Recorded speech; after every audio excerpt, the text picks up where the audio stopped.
عائشہ رضی اللہ تعالی عنہا نے فرمایا کہ میں رسول کریم صلی اللہ علیہ وسلم کے کپڑے سے منی کو دھو ڈالتی تھی، پھر آپ نماز کے لیے باہر نکلتے اور دھونے کا نشان یعنی پانی کے دھبے کپڑے میں ہوتے۔ صحیح بخاری حدیث نمبر 231۔ حضرت عائشہ رضی اللہ تعالی عنہا رسول کریم صلی اللہ علیہ وسلم کے کپڑے سے منی کو دھو ڈالتی تھیں۔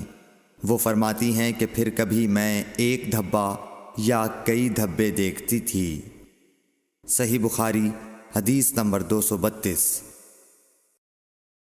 کچھ لوگ اوقل یا اورینا قبیلوں کے مدینے میں آئے اور بیمار ہو گئے۔ رسول اللہ صلی اللہ علیہ وسلم نے انہیں لقاح میں جانے کا حکم دیا اور فرمایا کہ وہاں اونٹوں کا دودھ اور پیشاب پئیں۔ چنانچہ وہ لقاح چلے گئے، اور جب اچھے ہو گئے تو رسول کریم صلی اللہ علیہ وسلم کے چرواہے کو قتل کر کے وہ جانوروں کو ہانک کر لے گئے۔ الصبح رسول کریم صلی اللہ علیہ وسلم کے پاس اس واقعے کی خبر آئی تو آپ نے ان کے پیچھے آدمی دوڑائے۔ دن چڑھے وہ حضور صلی اللہ علیہ وسلم کی خدمت میں پکڑ کر لائے گئے۔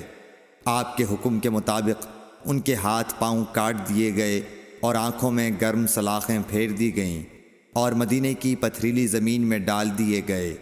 پیاس کی شدت سے وہ پانی مانگتے تھے مگر انہیں پانی نہیں دیا جاتا تھا۔ ابو قلابہ نے ان کے جرم کی سنگینی ظاہر کرتے ہوئے کہا کہ ان لوگوں نے چوری کی اور چرواہوں کو قتل کیا اور آخر ایمان سے پھر گئے اور اللہ اور اس کے رسول سے جنگ کی۔ صحیح بخاری حدیث نمبر 233۔